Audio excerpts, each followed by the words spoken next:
So this afternoon's work is with Kobe. A lot of lead work with him today. The thing with the lead work is always keep stopping, okay? You've always got to stop with a strong dog and keep readjusting it.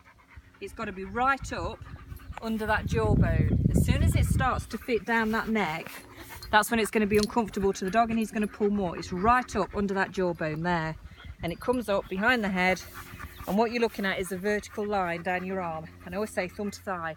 As long as your thumb is on your thigh, you've got your hand in the right place. There's no leeway from your hand to the dog. Any leeway gives the dog momentum, and especially with a strong dog, they can use that momentum against you. So there's no length there at all. I hold it loose and resting my hand on the dog's head. It's easy when it's a taller dog, okay, but that isn't tight around his neck, okay? When I need to give him the correction, the direction, the language, the instruction, whatever you want to call it, stand up. That's when I close those fingers around and give an upwards pull, never backwards. You go backwards, you're going to pull the lead down the neck, so then it's going to sit in the vulnerable area, the dog will pull more. If you go backwards, the dog will pull forwards anyway. So the lead is an upwards movement. That's the communication part. It's an upwards movement. So I've got Roscoe off lead just in front, and if you like, that's the challenge, because obviously Kobe wants to be off lead with Roscoe. So it's good to have that distraction to get the worst out of him, really, so I can really work on this lead work.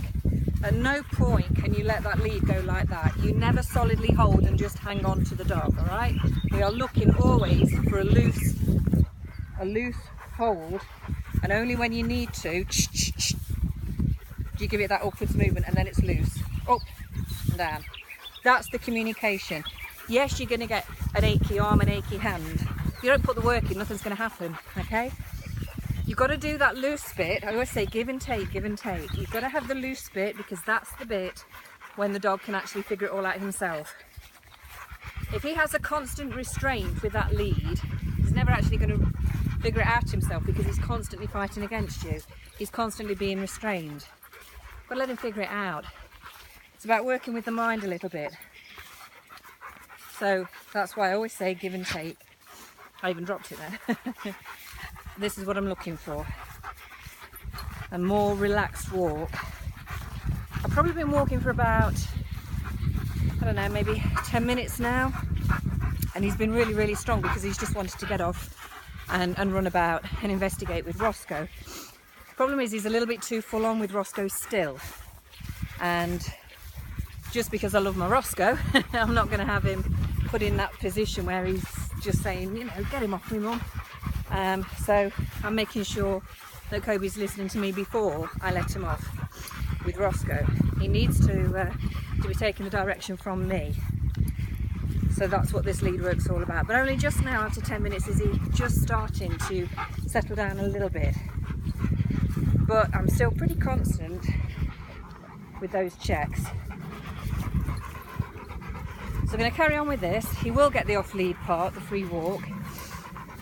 That's better. I'm going to get in the shade in a minute now. And once we've done this little walk, what I will do is put Roscoe on the lead, just so that there's no conversation between them two. I know how full-on Frank is, and Frank was out with Kobe this morning, and Kobe is a little bit full-on himself. But I don't want him behaving in that way with Roscoe, because this is a different relationship. So I'm going to control this relationship. And Roscoe will go on the lead shortly, and then I'll let Kobe off and he can do his free walk, and then we'll swap it over again. But plenty of lead work this afternoon.